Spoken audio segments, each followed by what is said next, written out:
മഹാലക്ഷ്മി സീരിയലിലെ latest episode റിവ്യൂയിലേക്ക് എല്ലാ കൂട്ടുകാർക്കും സ്വാഗതം. അങ്ങനെ മോഹിനിയാണെങ്കിൽ ക്ഷേത്രത്തിൽ നിന്ന് തിരിച്ചു വരുന്നുണ്ട്. ഈ സമയം മഹാലക്ഷ്മിക്ക് എന്തെങ്കിലും സംഭവിച്ചിട്ടുണ്ടാകുമോ എന്നുള്ളൊരു ആവലാതിയിലാണ് കരുണയും മുത്തശ്ശിയും പ്രതാപനും. മോഹിനി പറയുന്നുണ്ട്, മനംപുരട്ടലും മറ്റുമൊക്കെ തന്നെ എന്റെ മോൾക്കുണ്ട്. അവൾ ഭക്ഷണം കഴിച്ചതും പായസം കുടിച്ചതും കുറച്ച് കൂടിപ്പോയതിന്റെ ഭാഗമായിട്ടായിരിക്കാം എന്നൊക്കെ പറയുമ്പോൾ, പായസവും ഭക്ഷണമൊക്കെ ഞാനും കൂടുതൽ കഴിച്ചല്ലോ. അവൾക്ക് അഹങ്കാരം തലക്കി പിടിച്ചിട്ടുണ്ട്. ഇപ്പൊ വലിയ ഓഫീസർ അല്ലേ. ആ ആ കണ്ണനെ വിട്ടിട്ട് പോവാതിരുന്ന നന്നായി എന്നൊക്കെ പറഞ്ഞ് മുത്തശ്ശിയും കരുണയും പ്രതാപനും മഹാലക്ഷ്മിയെ കുറിച്ച് മോശമായിട്ട് പറയുമ്പോൾ, നമ്മുടെ മോഹിനി പറയുന്നുണ്ട്, എന്റെ മോൾ ഒരിക്കലും അങ്ങനെ ചെയ്യില്ല. കാരണം കണ്ണനെ അത്രത്തോളം അവൾക്ക് ജീവനാണെന്ന്. എന്തായാലും പായസം കുടിച്ചതിന്റെ പേരിൽ ഇങ്ങനെ ഒരു പ്രശ്നം വരാൻ ചാൻസ് ഇല്ല. മോള് സുഖമായിട്ടല്ലേ രാവിലെ എഴുന്നേറ്റെന്നൊക്കെ പറഞ്ഞ് പ്രതാപൻ പറഞ്ഞ് നാവെടുക്കുമ്പോഴേക്കും കരുണയ്ക്കാണെങ്കിൽ ചെറിയൊരു വയറുവേദന വരികയാണ്. കരുണയ്ക്ക് അത് സഹിക്കാനായിട്ട് പറ്റുന്നില്ല. അങ്ങനെ മോഹിനിയും മുത്തശ്ശി പ്രതാപനും ആകെ പേടിച്ചു പോകുന്നു. എന്താ മോളെ, എന്ത് പറ്റിയെന്ന് ചോദിക്കുമ്പോൾ, എനിക്ക് നന്നായിട്ട് വയറുവേദന എടുക്കുന്നുണ്ടെന്ന് കരുണ പറയുകയാണ്. അങ്ങനെ അവളെയും കൂട്ടിയിട്ട് റൂമിലേക്ക് പോവുകയാണ് മുത്തശ്ശിയും പ്രതാപനും.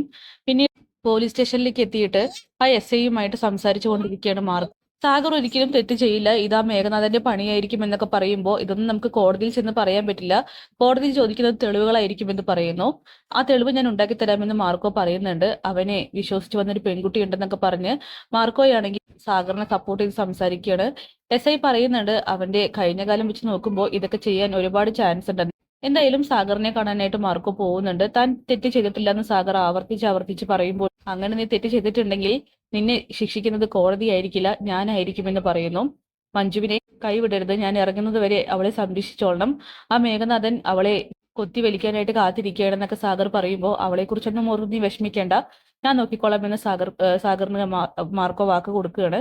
പിന്നീട് മാർക്കോ നേരെ പോകുന്നത് തോമസ് വൈദ്യന്റെ അടുത്തേക്കാണ്. അങ്ങനെ തോമസ് വൈദ്യൻ പറയുന്നുണ്ട്, എന്നോട് പെരുമാറി വെച്ച് നോക്കും സാഗർ തികച്ചും നല്ല മനുഷ്യനാണ്. ഡ്രൈവിംഗ് അത്രയും കംഫർട്ടബിൾ ആയിട്ടാണ് അവൻ വണ്ടി ഓടിക്കാറുള്ളത്. എന്തുകൊണ്ടും ഇതെന്തോ വലിയൊരു ചതിയാണെന്ന് എനിക്ക് മനസ്സിലാക്കാൻ കഴിയുന്നുണ്ട്. കാരണം ആ മേഘനാഥൻ സാഗറിനെ ഇവിടെ വെച്ച് കാണുമ്പോഴൊക്കെ തന്നെ അവനുമായിട്ട് കൈകോർക്കാനായിട്ട് പോയിട്ടുണ്ടെന്നൊക്കെ പറയുകയാണ്. എന്താ ഇന്ന് അവന്റെ സാലറി ഡേ ആണ്, അതുകൊണ്ട് ഈ സാലറി അവന്റെ ഭാര്യയ്ക്ക് കൊടുത്തേക്കണം എന്ന് പറഞ്ഞ് തോമസ് സാറാണെങ്കിൽ ആ ഒരു മാർക്കോയ്ക്ക് കൊടുക്കുകയാണ്. അങ്ങനെ മാർക്കോയും ലോപ്പസും ചേർന്ന് നേരെ പോകുന്നത് മഞ്ജുവിന്റെ അടുത്തേക്കാണ്.